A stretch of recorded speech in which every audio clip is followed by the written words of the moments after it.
Shalom to the elect of Israel, to the Hoflek of Israel, you Hebrew Israelites, you so-called Negroes, Latinos, Native Americans, West Indians, and Haitians. You got to give all praises, honor, and glory to Yahweh, Ba'ashem, Yahweh Shah. The Most High, the Heavenly Father. His Hebrew name is Yahweh. Not Yahweh, not Jehovah, not God, not Elohim, not Most High, not Lord, not Yah, not Jah, not Ahaya, not Allah, not Abba, not Yahuwah, not Hashem, not Yahweh, Haveh, Vaveh. It's Yahweh. And his only begotten son name in the Hebrew is Yahweh Shah. Not Yahshua, not Yeshua, not Jesus Christos, not Jesus Christ, not Serapis Christos, not Yeshaya, not Yehoshua, not Yahusha, not Yeshua, not Jesus Christos. It's Yahweh Shah. So got to give all praises, honor, and glory to Yahweh, Ba'ashem, Yahweh Shah, Ba'ashem, Rekah, Kodash. The bonus to the apostles, the elder bishops, and elders of great millstone, who rule well, who teach well, who are the apostles and elders of all of Israel, whether you accepted or not. And a sincere salutation to all the Akim, believing this truth and pushing this truth throughout the four winds of the earth, the entire world, shedding light to the whole elect. Shalom to the Akwath who are listening, learning. If you sis will listen, learning. I'm Isaiah from GMS Atlanta, Camp Prophet of Doom, coming at you on a lesson in truth, facts, faith, and edification, and the data edification, Lord, would us be edifying. So, this is copyright disclaimer under Section 107 of the Copyright Act 1976. Allowance is made for fair use for purposes such as criticism, comment, news, reporting, teaching, scholarship, and research. Fair use is a use permitted by copyright statute that might otherwise be infringing. Non-profit, educational, or personal use tips to balance in favor of fair use. This is for educational purposes only. This is not for monetary gain. I do not own the copyright to these videos. This is for educational purposes only. Lord willing, let's be edifying.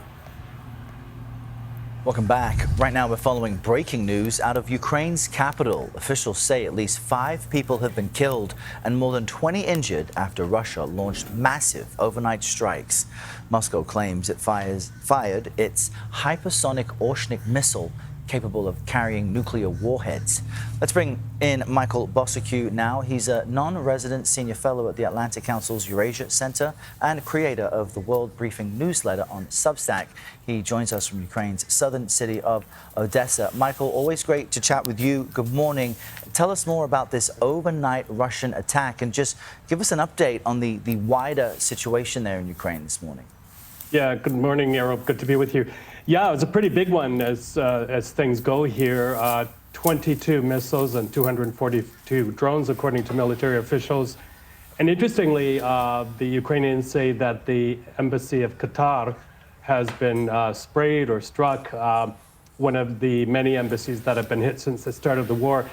The big problem right now, Errol, is the weather. Temperatures in Lviv and Kiev going down into the minus 15 area overnight. And a lot of these buildings are heated by water. And when the power stops, which it has in many places of Kiev, the heating stops too.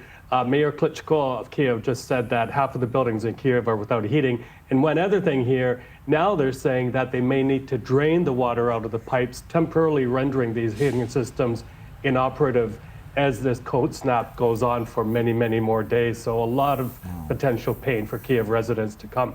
And we're seeing the aftermath of this strike. Can you tell me the significance of this Orshnik missile, this hypersonic missile Russia claims to have used? Yeah, well, it's a fast one. It's a fast flyer, as we say in the business, 13,000 kilometers an hour, capable of traveling thousands of miles. Normally, it can be fitted with nuclear warheads or dummy missiles or non-nuclear warheads. We're not quite sure why they did this. It didn't apparently create that much damage. However, what it does do is send a signal, of course, not only to Ukraine, but also to the EU and to NATO, is that we can strike anywhere close to your border, and we can strike very, very hard.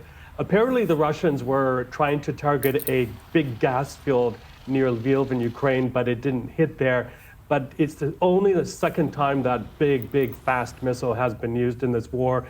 And now the Ukrainians are asking for a UN Security Council meeting to discuss this further. And as we look at potential reasons, this was the week that Ukrainian allies there in Europe backed security guarantees for Ukraine in the event of an eventual peace deal with Russia. Tell us about what was agreed to as far as the guarantees are concerned. Well, on paper, it looks pretty good, doesn't it? The UK and a couple of other European allies have agreed to put boots on the ground if and only if there's a ceasefire and some other conditions need to be met. Of course, the Russians have said that's a red line. No way they will allow NATO troops on Ukrainian soil. And the big thing here, of course, is what is America going to provide? Is it going to be the main guarantor of security guarantees in Ukraine? Mr. Trump may actually sign something giving Ukraine that assurance. But as you guys have been reporting about Venezuela, what does security guarantees even mean these days? That's what a lot of Ukrainians are asking, if a country like America can go into Venezuela and do what it's doing there. And what's to stop Trump or a future U.S. president from backing away from any security guarantees to Ukraine in the future? So lots of more questions, actually, than answers for the Ukrainian people right now. All right, Michael Bosaque, great to have you connect with us once again from Odessa in Ukraine. Always great to see you. Thank you. All right.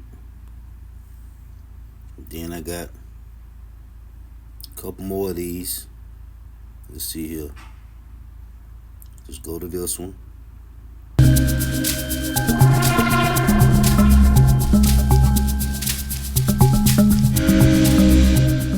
Tonight, the red line was not just crossed, it was obliterated. Following the drone attack on the Russian president's residence in Valdai, the Kremlin has executed a decapitation strike on Ukraine's military-industrial complex. The weapon? The Oreshnik.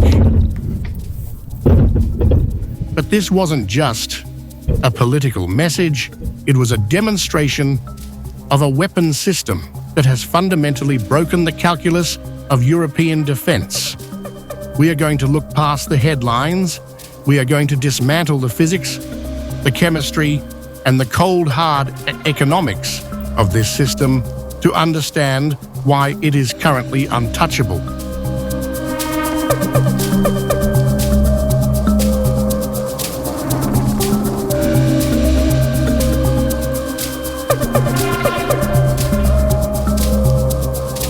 Владимир Владимирович Putin. The whole world is talking about the Oreshnik missile, and take a look at its materials. The temperatures of these warheads are like the surface of the sun. Since the 1980s, Russia has been developing gliding aircraft under the name of Avangard. The temperatures of Oreshnik warheads are comparable to those on the sun, slightly lower than its surface. There were plans to build such systems in the 1980s, though it was impossible due to the lack of materials. That was the challenge. Oreshnik missile flies and melts like an ice cream, and the control signal still gets through. To understand the Oreshnik, you must understand the deception that birthed it. This missile is not new. It is a ghost. It is a direct derivative of the RS-26 Rubezh, a program Russia claimed to have abandoned in 2018. The Oreshnik exists because of a technical loophole. Under the New START Treaty, an ICBM is defined by a range over 500 kilometers. Russia tested the RS-26 once at 500 kilometers with a featherlight payload just to classify it as an ICBM legally. However, subsequent tests were flown at 2,000 kilometers with heavy warheads. Western intelligence saw this for what it was, a circumvention of the INF Treaty, which banned intermediate-range missiles. The Oreshnik is that circumvention made manifest. It is a wolf in sheep's clothing, an intermediate-range brawler disguised as a strategic deterrent. The Oreshnik moves fast because its chemistry is aggressive. It abandoned the toxic liquid fuels of the Soviet era for ammonium perchlorate composite propellant, APCP. This propellant is likely bound with hydroxyl-terminated polybutadiene, HTPB, and spiked with aluminum powder. The aluminum acts as a fuel additive, drastically increasing the specific impulse. the miles per gallon of rocketry. This volatile mix is housed in a cold launch canister. A gas generator ejects the 36-ton missile to a height of 30 meters before the main stage ignites. This protects the MZKT 79291TEL from the exhaust plume, allowing the crew to reload and fire again rapidly.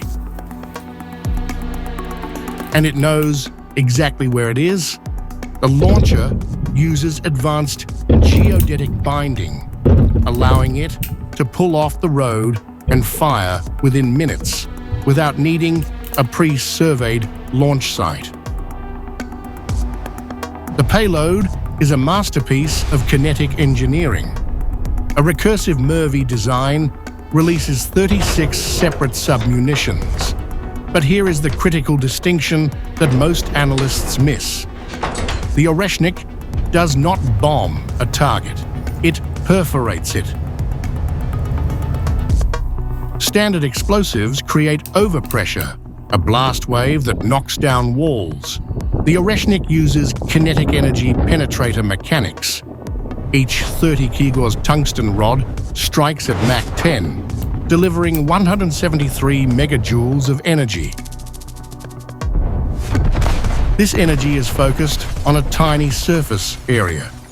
It punches through concrete roofs and floor slabs like a needle through paper. The destruction happens underground.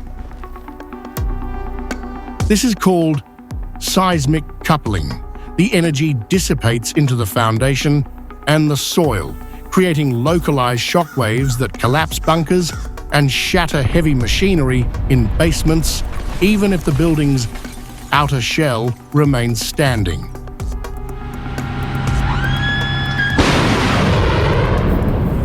Why can't the NATO shoot it down? It comes down to frequency. NATO fire control radars, like the Patriot's MPQ-65, operate in the X-band, 8 to 12 GHz. At Mach 10, the Oreshnik generates a plasma sheath with an electron density so high that its plasma frequency exceeds the X-band range.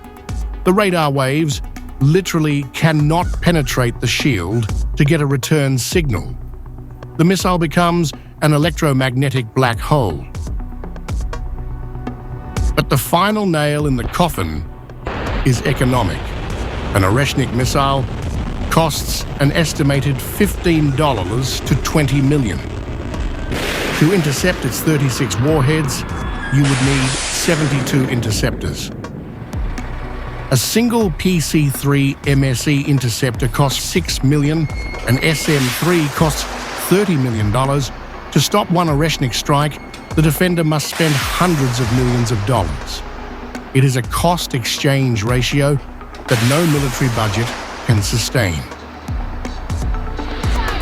The Oreshnik has ended the post-Cold War era. Russia has successfully reconstituted its intermediate-range capability. The response is inevitable. The United States will likely be forced to deploy the Dark Eagle long-range hypersonic weapon and the Typhon system to Europe.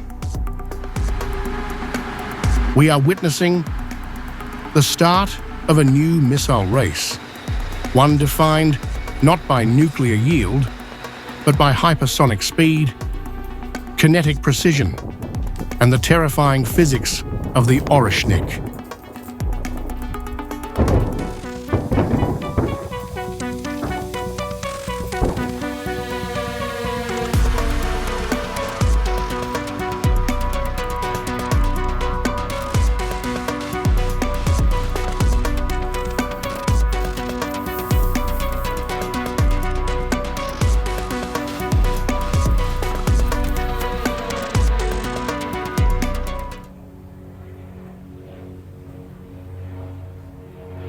Alright, so then I got this one here. I'll play the first few minutes of this. Just the first minute of this right here. What if I told you that Vladimir Putin already possesses an arsenal so extreme and brutal that if he decided to activate it, he could humiliate the United States in a matter of minutes? It may sound exaggerated, but while Washington relies on its global dominance, Putin has built something very different. An arsenal designed not to compete with the US, but to completely break its rules of the game. We're not talking about conventional weapons, we're talking about hypersonic missiles that are impossible to intercept, invisible nuclear submarines loaded with total destruction, automatic systems capable of launching a nuclear attack even without human orders, and technologies designed to leave the enemy blind, deaf, and paralyzed before they can react. For years, Russia has assumed that it cannot match the United States in numbers, so it decided to surpass it in fear, unpredictability, and absolute devastation. Today at Zonatech, you will discover the 10 most impressive, real, and destructive weapons in the Russian arsenal. Systems that, if Putin activates them in a coordinated manner, could change the global balance and demonstrate that the US is not invulnerable. So brace yourself, because what you're about to see is the real-life scenario with which Russia could humiliate the United States. Let's get started. I just wanted to show that. But this one here, where is it? Era, Here. carefully tracking its On this bike.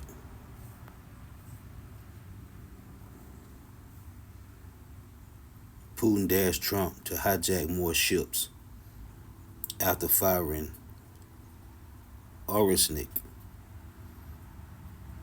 2 sanctioned tankers headed to Russia. So here's Putin. Putin dashed Trump to hijack more ships. Damn it, this is a threat.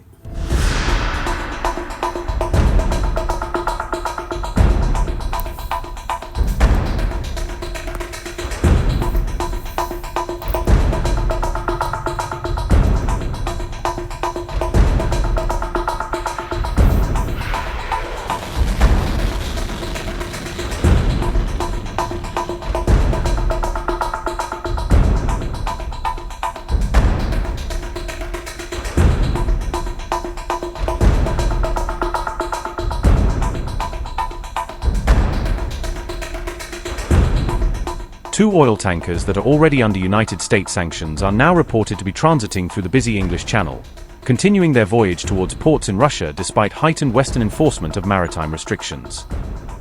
The tankers named Aria and Tia were tracked passing to the south of the British coastline on the 8th of January, heading onward toward Russian destinations at a time when such movements are drawing intense diplomatic and security scrutiny.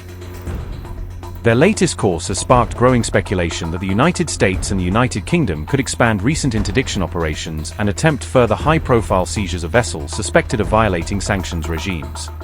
These concerns are sharpened by the fact that only days earlier the tanker Marinera was dramatically intercepted and captured in the North Atlantic by US forces, with British military assets providing critical tracking and operational support. Investigations show the vessel had previously sailed under the name Bella 1 and even reflagged under Russian registration, changes widely interpreted as an effort to evade sanctions monitoring and complicate any legal move to detain the ship. Reports describe a prolonged, roughly 2-week pursuit across the Atlantic in which US Coast Guard units shadowed the Bella 1, later called Marinera, carefully tracking its maneuvers before conditions were judged right for a boarding operation. The chase is said to have begun when the tanker initially sailed toward Venezuela and then refused a US request to allow a boarding team on board, a refusal that escalated the incident into a drawn-out high-seas standoff. Even after Moscow issued public warnings and objections, Washington proceeded with seizing the vessel only days after operations around Venezuela, signaling a determination to enforce sanctions despite Russian protests. At the same time, regional tensions rose further when the Russia-bound tanker Elbus was reported hit by a drone in the Black Sea on the 8th of January while it was sailing toward a Russian port. Following the reported strike, the Elbus altered course and requested assistance from the Turkish Coast Guard, highlighting both the vulnerability of shipping routes and Ankara's role as a key coastal state in the area. The Palau-flagged tanker is believed to have been targeted near its engine room by an unmanned aerial or vehicle, an attack profile that appears designed to disable propulsion while avoiding a catastrophic structural breach.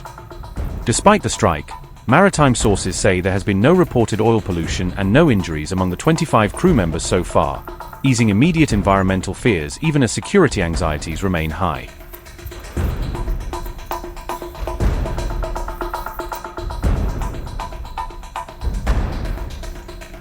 Against this fraught backdrop, Russia carried out a rare strike on Ukraine during the night of 8 to 9 January using a nuclear-capable missile system, a move seen as a deliberate show of strategic range and intimidation. The Russian Defense Ministry later confirmed that an Oreshnik missile had been used in an attack near the western city of Lviv, underscoring that even regions far from the front are not immune from long-range strikes. Russian forces also targeted the capital Kiev in the same wave of attacks, with initial reports indicating at least 4 people killed and more than 15 injured, adding another grim chapter to the war's civilian toll.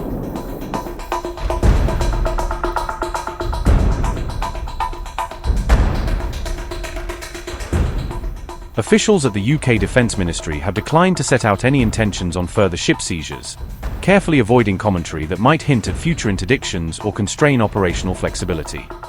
The British government has also stressed that it will not provide a running commentary on live vessel movements, arguing that operational security and diplomatic sensitivity require keeping such details out of the public domain. According to media investigations, the tanker tier has repeatedly changed both its name and flag state, a pattern commonly associated with so-called shadow fleets that seek to obscure ownership and trading routes. Recent tracking data shows the vessel, under one of its newer identities, departed from a port in Turkey and set course toward a terminal in Russia's Gulf of Finland, deepening concern over sanctions-busting networks. The United States originally sanctioned TIA in 2024 after concluding that it had transported crude oil from Venezuela in defiance of restrictions, placing the ship firmly within Washington's enforcement crosshairs. The Aria, which currently sails under the flag of Barbados, was recently tracked between Plymouth and the island of Jersey as it made its way through the channel on a route believed to lead toward Russian ports. Aria is listed by the US Treasury as sanctioned for its alleged role in Russia's shadow fleet, accused of helping Moscow move oil outside official scrutiny and thereby undermining price caps and embargoes.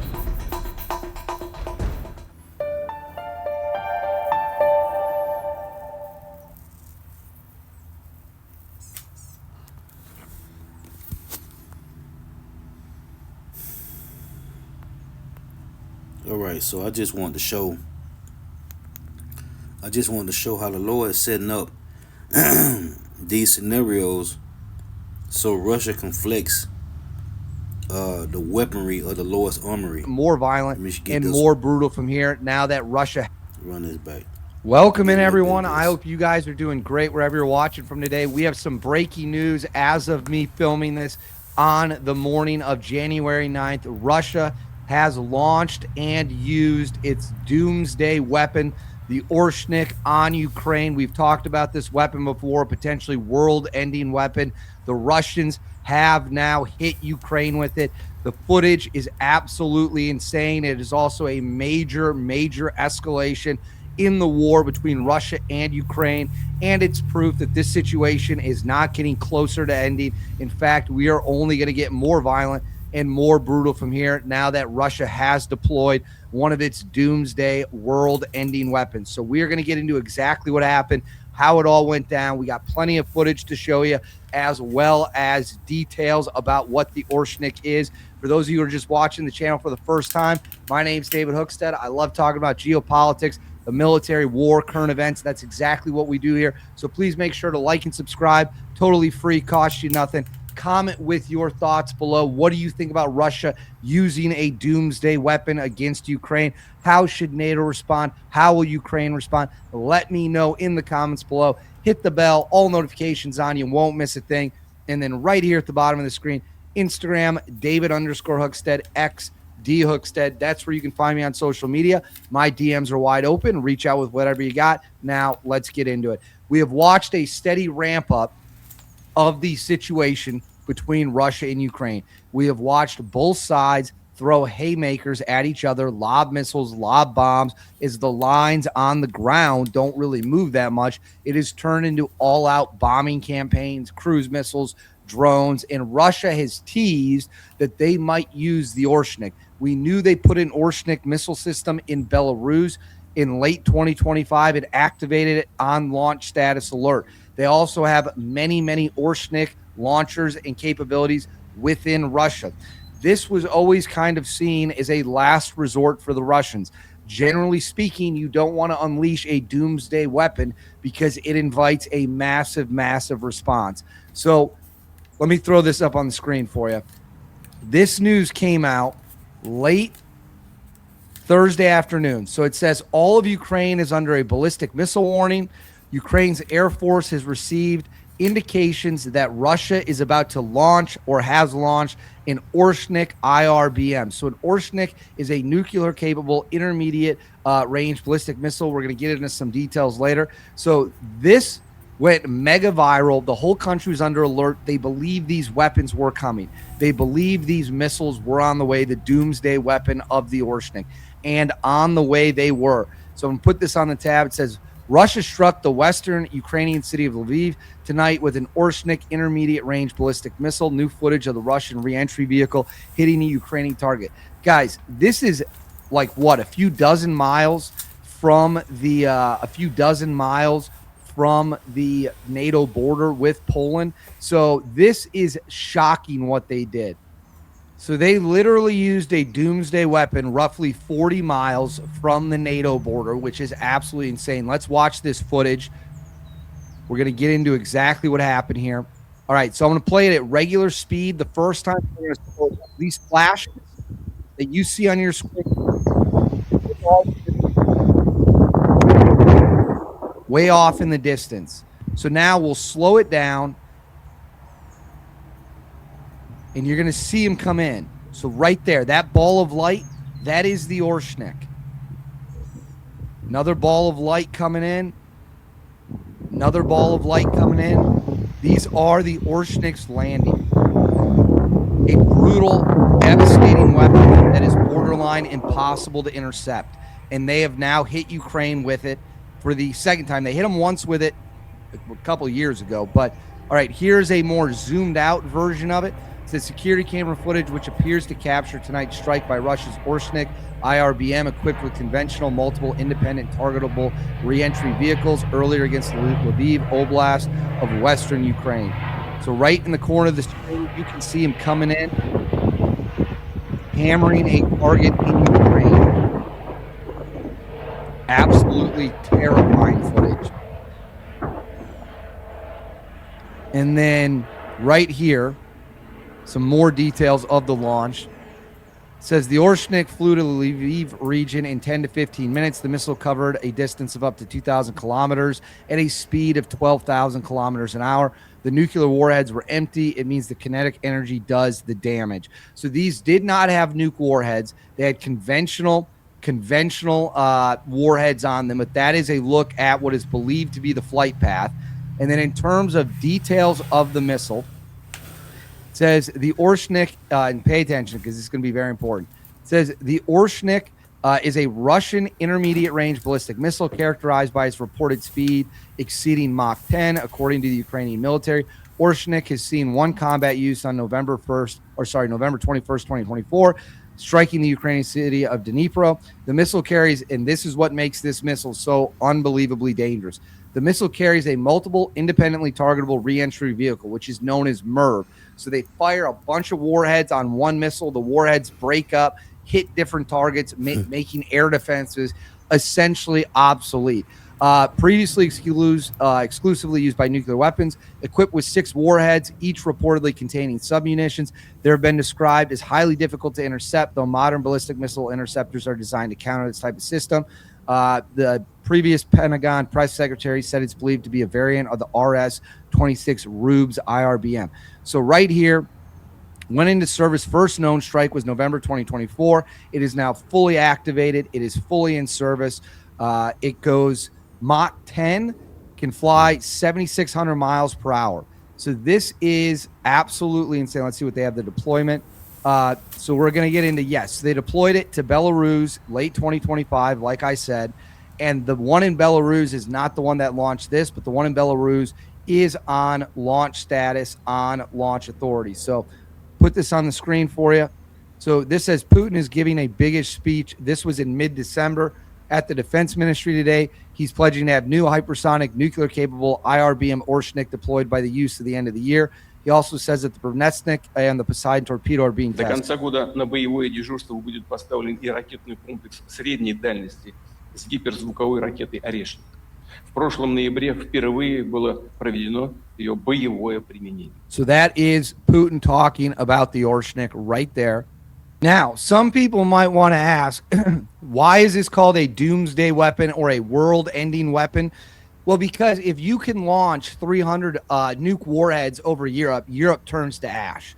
Europe burns. So they use conventional warheads this time. But what they're doing is displaying to the world what they could do with nukes, what they could do if they wanted to with MERV, with multiple independent reentry vehicles. This was about sending a message. And this weapon system is nothing short of terrifying. And now they have used it to light up Ukraine right on the NATO border. So let's watch. But Ukraine, that's also, well, let's go here first. Ukraine also was hit with Shahed drones. It says Ukraine's capital, Kiev, is under a massive Russian drone attack tonight with multiple residential buildings already hit. Seen here, a Russian Shahed attack drone slams directly into a Ukrainian apartment building. So right there, massive explosion. Absolutely terrifying. And then here, this should be the aftermath. Yep, let me check it. This is a look at the aftermath.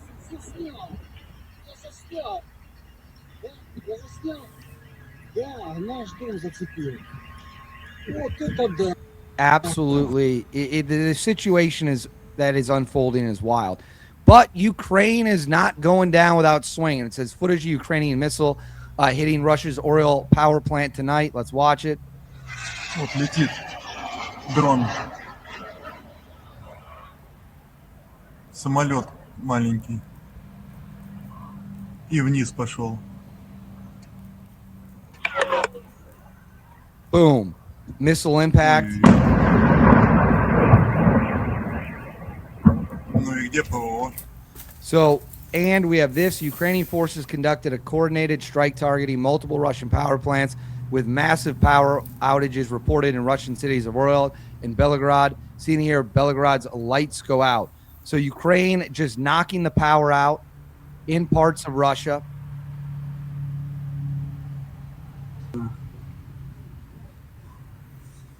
So you can see it pitch black, totally dark. All right, I'm going to pull this off the screen now. Get this ready to roll. So as of me filming this on January 9th, Russia has launched its doomsday weapon right on NATO's border, right 40 miles away from a NATO country. They are launching an IRBLM, an intermediate range ballistic missile. This is wild. The Orshnik can carry multiple nuke warheads. It is borderline impossible to intercept. In fact, we don't even know if it can be intercepted at all. That is information NATO countries just quite frankly do not know. Sorry. So this is Putin sending the message. The fighting will continue, and we are going to start using our most advanced weapons. We're going to go up to our doomsday weapon. We are going to go up to our potentially world-ending weapons. Again, they're not carrying the nuke warheads yet. They're carrying conventional warheads, but they are proving to the world, hey, look, we have these. This is how they operate. You cannot stop them, or we don't think you can stop them. And we're going to just pummel Ukraine with these weapons. And Ukrainian air defense certainly can't. Yeah, so anyway, I just want to show this is the Lord stirring up his power, man. Where's the other one I had? This is the Lord stirring up his power, man. And they going tick for tat. Anyway, let me get these precepts. This is Jeremiah chapter 50. Because this is the Lord. Because Russia got the most advanced missile defense system. And this is the Lord's Armoury. Psalms 50 in verse 25 it reads, Jeremiah 50 and 25, Yahweh have opened his armory and have brought forth the weapons of his indignation. For this is the work of the Lord, Yahweh, power of hosts, in the land of Chaldeans. So, yeah, this is the Lord got the guard flexing the Lord's armory, man. Because Putin got the most advanced missiles. I want to get this one in Isaiah 13. Just something I saw real quick. Isaiah 13 in 5 it reads, they come from a far country, from the end of heaven, even the Lord and the weapons of his indignation to destroy the whole land. So these are the weapons of Yahweh's indignation, man, which are these intercontinental ballistic missiles. And Putin is advancing, man, far surpassing America, Babylon the Great. So this is the Lord's Armoury right here. And I was thinking about, when you read in Psalm 64, 1 through 6 is how the so-called white man been working. He been working a diligent work, right? Killing off Israelites through setting up laws and diseases and the GMO food and the chemtrails and all the different diseases, man. Drugs, right? Been killing off Jake. Now, his people is the most on these different drugs, right? So in Psalm 64, 2 through 6, 1 through 6, to hear King David saying, preserve my life from the fear of the enemy, right? Well, when you read 2 through 6, this is them destroying Israelites. And they was able to do it in comfort. Well, verse 7, it says, but the Lord shall shoot at them with an arrow, right? Suddenly shall they be wounded. So they've been wounding us with a secret arrow.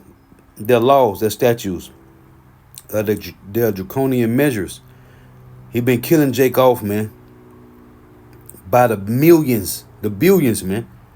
So-called Negro, Latino, Native Americans, West Indians, and Haitians. Well, now the Lord has wounded them because they got a thing called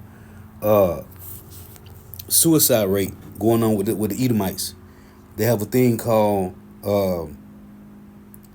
what is it? They ain't reproducing, right? They dying fast and they can be born, right? Suicide rate. It said opioids crisis. They ODing of these fentanyl and these other drugs. What's the other one? Crystal meth and fentanyl. So this is the Lord secretly destroying them, man. How they secretly destroyed so-called Negro, Latino, Native Americans, West Indians, and Haitians.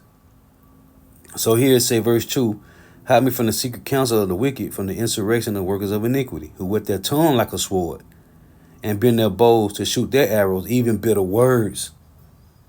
See, they set everything up behind their draconian measures, their policies, their legislations, right? They penal codes that they may shoot in secret at the perfect. Suddenly do they shoot at him and fear not. So now the Lord is shooting at them. See? Now the Lord is shooting at them. They encourage themselves in the evil matter. They commune of land snares privately. They say, who shall see them? They search out iniquities. They accomplished a diligent search. Both the inward thought of every one of them and the heart is deep. But God shall shoot at them with the arrow. Suddenly shall they be wounded. So now we watching the Lord use the self-proclaimed so-called white man to destroy themselves. See, they destroyed us. Then they turned it on us. So now you got Jake on Jake crime out here. Jake on Jake violence, right? All you hear about is Jake smoking they ops. All you hear about is Jake running down on another op. This is what the self-proclaimed so-called white man did to you so-called Negro, Latino, Native Americans, West Indians, and Haitians for hundreds of years. But now it's turning on them, man. So now here it is, the Lord is flexing his power, showing us that he's doing the same thing to the Edomites now, man. But remember, the Edomites been doing this since Alexander the Greek. Because when he died, his 4 generals took over. Well, it was 5. They killed one. They even killed his son, man. So Alexander wouldn't have an heir. His own generals. And then his generals been fighting amongst themselves ever since then. And it's leading to right now, man. Right now, you still got the Edomites fighting amongst themselves, man. These are revolution wars in America, right? The French, Spanish, and the British, which is in Daniel 7. These American colonizers, right? This is Edomite warfare, man. So here it is, the Lord showing us his power, man. Look at this, Psalms 34, Psalms 37 and 14. The wicked have drawn out the sword and have bent their bow to cast down the poor and needy and to slay such as be of upright conversation. Their sword shall enter into their own heart, and their bows shall be broken. So here's the Lord flexing his power, man. Let's get this to go with that. Psalms 9. Same old precepts. Different videos and articles, man. Psalms 9 and 16. 15. The heathen are sunk down in the pit that they made. In the net which they hid is their own foot taken. Yahweh is known by the judgment which he executed. The wicked is snared in the work of his own hands. His own hands. So in Psalms 37, it says, verse 15, their sword shall enter into their own heart, and their bow shall be broken. How? By their own hands. By their own hands. Now here's another one I was reading, thinking about this precept here. Psalms 11 and 2. Look at this. It reads, for lo, the wicked bend their bow, they make ready their arrow upon the string, that they may privately shoot at the upright in heart. See?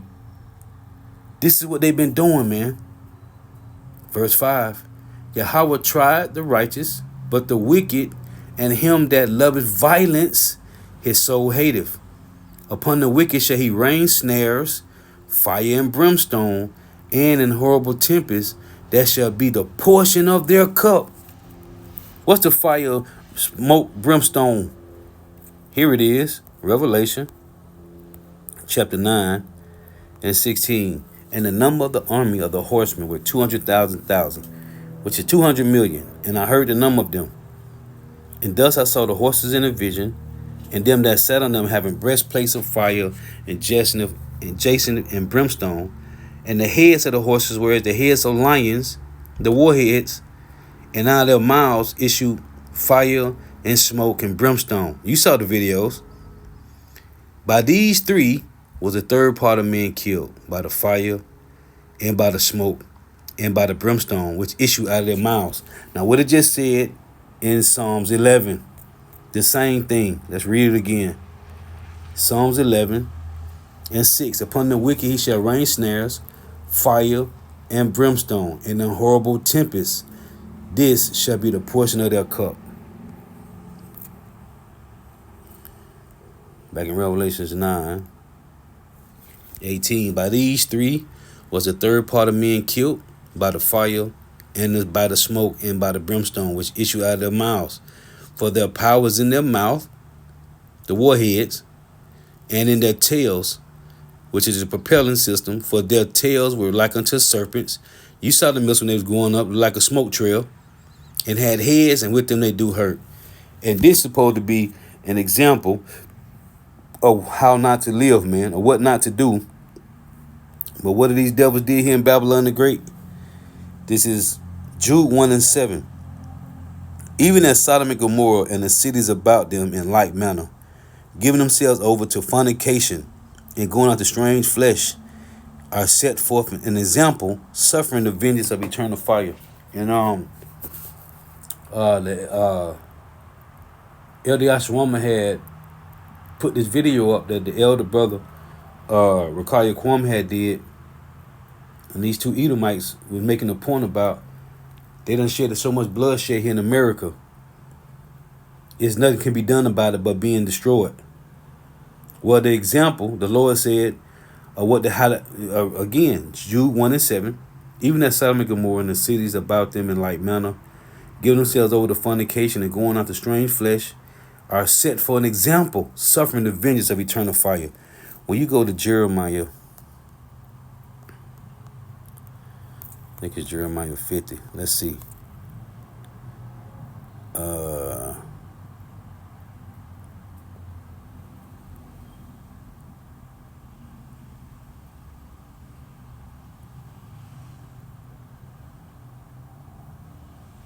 Let's read this first, since it's something here. Yep. This is Jeremiah. Jeremiah 50 and 36, it reads. Let's start at 35.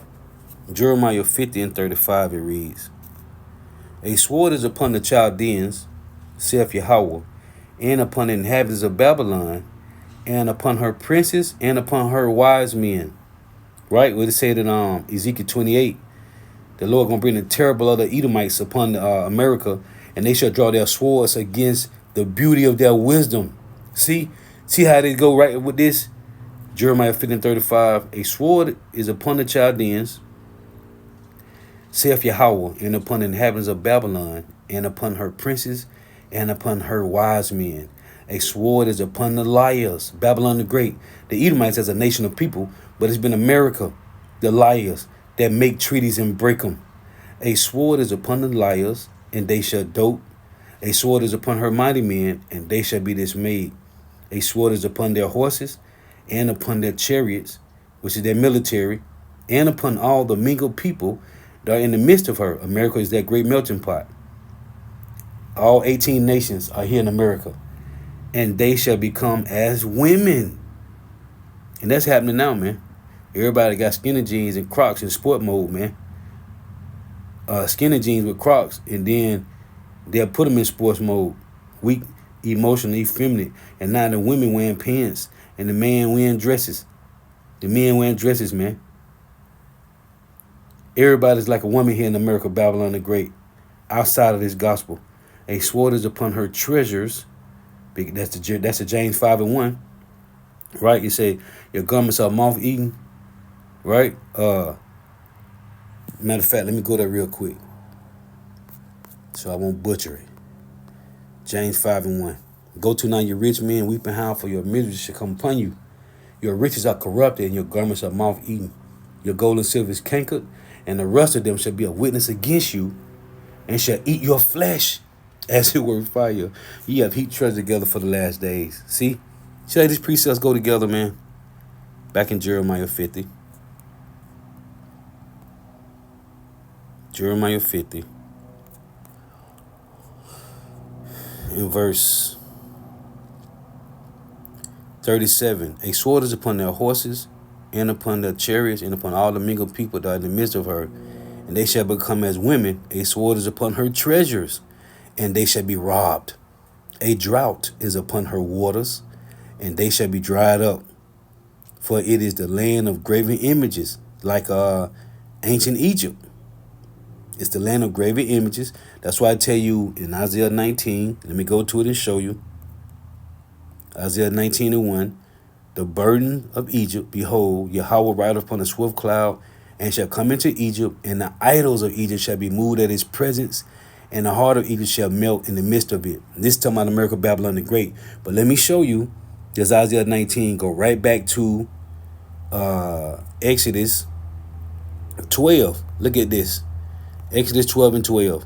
For I will pass through the land of Egypt this night, and will smite all the firstborn in the land of Egypt, both man and beast, and against all the gods of Egypt I will execute judgment. I am Yahweh. See? Same thing, man. Back in Jeremiah. Same thing, man. Jeremiah 50 in verse 38. A drought is upon her waters, and they shall be dried up, for it is the land of graven images, and they are mad upon their idols. Because what the Edomites have done was brought all the idols of Canaan to America. All the idols of Egypt, all them philosophers of them Hamites, The idolatries, all that wicked ass shit, they brought it to America, man. Now here in America, you can worship any idol, you can follow any religion, which means you are not serving Yahweh Shema Shah if you're doing that. And that's their goal, to keep Jake going off. Therefore, the wild beasts of the desert with the wild beasts of the land shall dwell there, and the owl shall dwell therein, and it shall be no more inhabited forever. Just show you anything talking about ancient Babylon, because ancient Babylon in Iraq is in business. Business is going on as usual over there, man. The ancient Babylonian Empire was only conquered by the Medes and Persians. It wasn't destroyed. It never inhabited again. And it shall be no more inhabited forever, neither shall it be dwelt in from generation to generation. Here's the point I want to make, the link with Jude 1, verse 40. Jeremiah 50 and 40. As God overthrew Sodom and Gomorrah and the neighboring cities thereof, saith Yahweh, so shall no man abide there, neither shall any son of man dwell therein. Where's the Lord talking about? America, Babylon the Great. Behold, a people shall come from the north, and a great nation, that's Russia, and many kings shall be raised up from the coasts of the earth. What they going to do? They shall hold the bow and the lance, intercontinental ballistic missiles. They are cruel and will not show mercy. Their voice shall roar like the sea, and they shall ride upon the horses, everyone put in array like a man to the battle. Joel said, let me show it to you. They was like men. Isaiah 9 and 5 say, let me get these precepts. Let's finish reading this. Everyone put in array like a man to the battle against thee, who, O daughter of Babylon, which is America. So, I'll make this point. Everyone put in array like a man to battle. Joel said the same thing. Let's prove it. Joel 2. Right here. Right here. I'm going to read it up so we can get the whole context. Let's read all this. This is fire, man. Matter of fact, I just got to read from the top, man. It's been a minute since I went into Joel 2. Blow ye the trumpet in Zion, and sound an alarm in my holy mountain. Let all the inhabitants of the land tremble. America, hear Babylon the Great. For the day of Yahweh cometh, for it is nigh at hand. A day of darkness and of gloominess, a day of clouds and of thick darkness, as the morning spread upon the mountains, a great people and a strong. They have not been ever the like, neither shall be any more after it. Because what's coming, World War III, the destruction of America, Babylon the Great, has never been seen. The magnitude of the judgment that's coming has never been seen. It's been written about, never seen.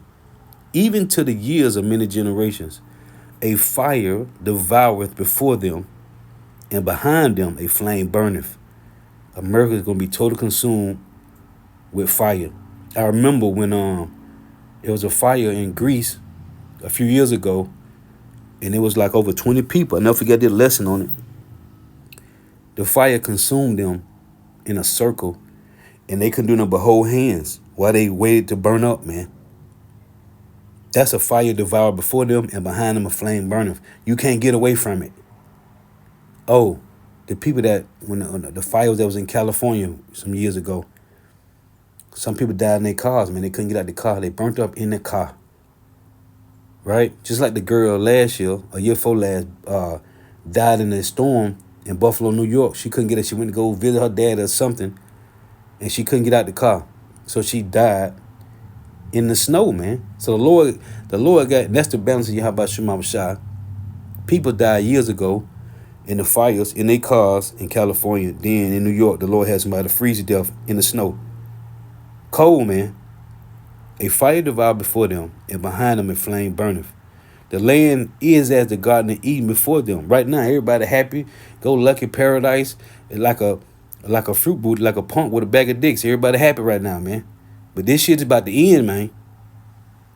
The land is as the Garden of Eden before them, and behind them a desolate wilderness. Yeah, and nothing shall escape them. Who? The missiles. Here is Joel, because Joel and John in Revelation said the same thing as it just said in Jeremiah. So I never put these together. I used to always put together Joel 2 with Revelations 9. But now Jeremiah said the same thing. They are like men. Listen, Joel 2 and 4. The appearance of them is as the appearance of horses. This is the same saying that John said in Revelation 9 about the missiles. The appearance of them is as the appearance of horses, and as horsemen so shall they run. Like the noise of chariots on the top of mountains, the governments, shall they leap. Like the noise of a flame of fire that devoureth the stubble. Look, as a strong people set in battle array. See? As a strong people set in battle array. This is what Jeremiah just said. Before their face, the people shall be much pain. All faces shall gather blackness. Look, verse 7. They shall run like mighty men. They shall climb the walls like men of war. And they shall march everyone his way. And they shall not break their ranks. Because every missile has GPS coordinates. Once they get shot off, hey, Yahweh Shema Shai is going to be in the missiles, man. Once they get shot off, they're going to be guided by the Lord. But they got a GPS system. Neither shall one thrust another. They shall walk everyone in his path. Because every one of these missiles got a GPS coordinates. They got a ground zero, a target to hit. And when they fall upon the sword, they shall not be wounded. And this falling upon the sword is talking about America's defense system. They ain't going to be wounded because America don't have a defense system for these intercontinental ballistic missiles, man. They shall run to and fro in the city. They shall run upon the wall. They shall climb up upon the houses. They shall enter in at the windows like a thief, which is going up and then coming down. The earth shall quake before them. The heavens shall tremble. The sun and moon shall be darkened because of the mushroom cloud. And the stars shall withdraw their shining. So, but the point was, they shall run like mighty men. They shall climb the walls like men of war. See? It's as a strong people set in battle array. So going back to this Jeremiah.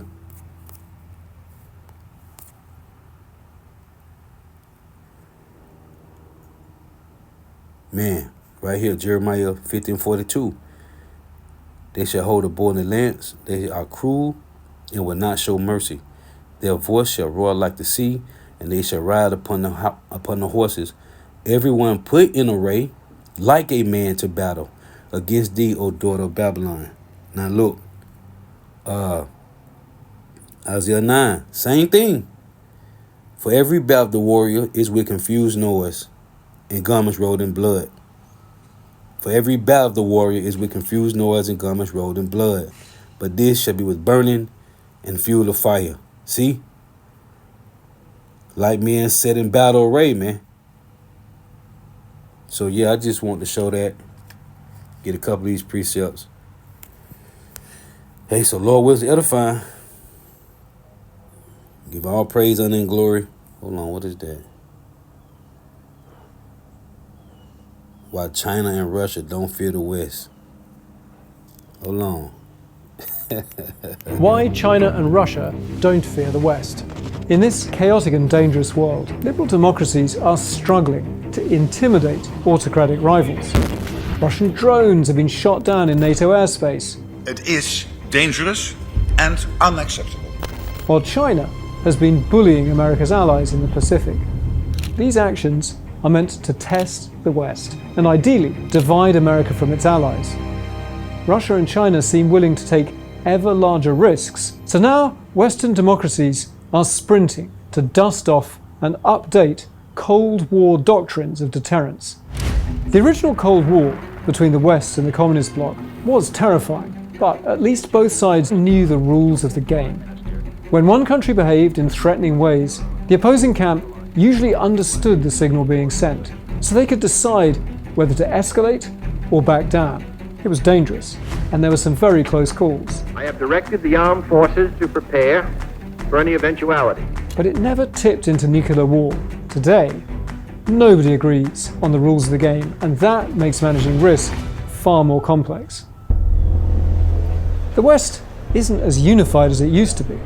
President Trump questions, why is it America's job to police the world and keep allies safe? In his view, friends are a burden, and they should pay America if they want help. We've been supporting NATO so long, in many cases, I believe, paying almost 100% the cost. Meanwhile, Vladimir Putin is a master at throwing Western countries off balance. Russia tests defenses in ambiguous and deniable ways. European countries endure cyber hacks, drone incursions, and acts of sabotage. It's hard to prove Russia is to blame, and that's the point. Western governments find it hard to agree on what the right level of response should be. What's more, when Russia goes rogue, responsible governments can't retaliate tit for tat. When Russia is suspected of cutting subsea cables or mysterious acts of arson, NATO members aren't about to burn down shopping centres in Moscow. So the West has no choice. It has to learn how to make credible counter-threats. Otherwise, Russia and other adversaries will keep using attacks to frighten the public and to undermine resolve. In Allied capitals, senior officials are reminding their junior colleagues of a valuable Cold War lesson. Don't be alarmed if your leaders start threatening enemies much more forcefully. It might actually be the best and safest way to get an adversary to back down. Simply put, escalation is not always a sign that something is going wrong. Hey man, Russia. Russia. Ladies and gentlemen, our top focus. Russia is Yahweh's armory, man. Russia is Yahweh's armory. Russia claims no defense system can stop. A weapon President Putin calls unstoppable, and a strike that is once again raising global alarm. The Orshnik is an intermediate range hypersonic ballistic missile named after the hazel tree. Orshnik can carry multiple warheads that separate mid-flight and hit different targets simultaneously, a capability usually seen in intercontinental missiles. After launch, the missile rises high into the atmosphere before its warheads descend at extreme speed, making tracking and interception extremely difficult. The missile travels at more than Mach 10, giving defense systems very little reaction time. Why are we talking about this? President Putin has repeatedly touted the Orshnik missile as impossible to intercept, citing its reported speed of more than 10 times the speed of sound. Well, US officials have played down the weapon's impact.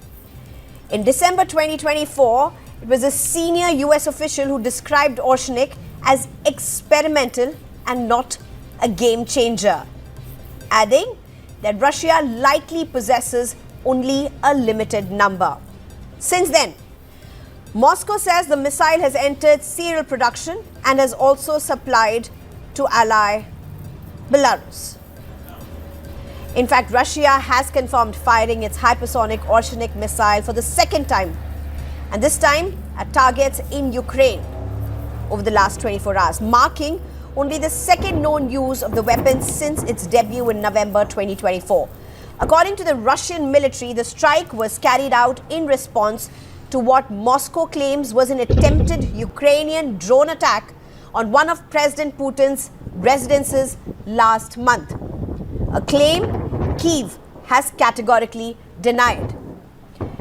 If confirmed that the latest strike carried explosive warheads, this would mark the first operational use of the Orshnik with... Hey, so we'll see, man. We'll see. Yeah, man. We'll see. Everybody got their panties in a bunch. Anyway, Just want to show these, man. Yahweh Shema Shah is flexing. Oh, let me close with this. This is Wisdom of Solomon, chapter 12 and 15. Far as much then as thou art righteous thyself, thou orders all things righteously, thinking it not agreeable with thy power to condemn him that have not deserved to be punished. For thy power is the beginning of righteousness, and because thou art the Lord of all, it maketh thee to be gracious unto all. For when men will not believe that thou art of a full power, thou showest thy strength. And among them that know it, thou makest their boldness manifest. So we here telling you, man, this is the Lord doing this, man. The only way the kingdom of heaven gonna come on earth, this rulership got to be destroyed. But thou mastering thy power, judges with equity, and orders us with great favor, for thou mayest use power when thou wilt. And we telling you, Putin, Russia, Gog, is the Lord's armory. And before World War III, the missiles defense system going to get better. It will be perfected, because it tell you in Isaiah 47, let me get this. In Isaiah 47, the judgment that's going to come to America is going to be in perfection. Look at this. This is Isaiah 47 and 11. No, Isaiah 47 and 9. But these two things shall come to thee in a moment, in one day. The loss of children and widowhood. This will happen to us. The loss of children and widowhood. We became lost. The lost sheep of the house of Israel. And widowhood, they shall come upon thee in their perfection, for the multitude of thy sorceries, and for the great abundance of thine enchantments. Enchantments is the music, the drugs, the TV, all of it, man. Enchantments. Sorcery is the drugs, man. Jake is bugged out on all type of drugs and damn chemical marijuana, popping perks, and listening to this trash ass music, man. That's the sorcery and the enchantments. And the main one is damn Christianity, which is fentanyl, man. But yeah, it say they shall come upon thee in their perfection, man. Just like the MOTB, the mark of the beast, RFID micro C help. The infrastructure is already set up, ready to go. But before it get to America, it's gonna be perfect. That give them a chance to make them think that make the elites really think that they're gonna be able to perform this. As I tell you in Job 5, they will not perform the enterprise. But looking at China right now, it's perfect over there. It's perfect as they constantly tweaking it. You got to have this, your credit, you got to have the social credit score and all this over there, and cameras everywhere. Ain't no back alley deals going on in China. Ain't nobody on YouTube talking about the government of China. None of that. So, hey, when it comes to Babylon the Great, it got to be perfect. It got to be in perfection. So guess what? When the missiles hit this bitch, they're going to be perfectly designed intercontinental ballistic missiles, as it already seems now. Putin got missiles that can go 5,000 miles, man. Anyway, we give all praise, honor, and glory to Yahweh, Bahashim, Yahweh Shai, Bahashim, Rikah, Kodash. Double honors to the apostles, elder, bishop, and elders of great millstone who rule well, who teach well, who are the apostles and elders of all of Israel, whether accepted or not. And the sincere salutation to all that I can believe in this truth and pushing this truth at the four winds of the earth, the entire world, shedding light to the whole elect. Shalom to the wealth who are listening learning. If you sisters who are listening learning, while tuning in, may Yahweh Bashim Mawashah continue blessing your houses. May the blessing of Alexa be upon your houses. Till next time, I say Shalom. Wa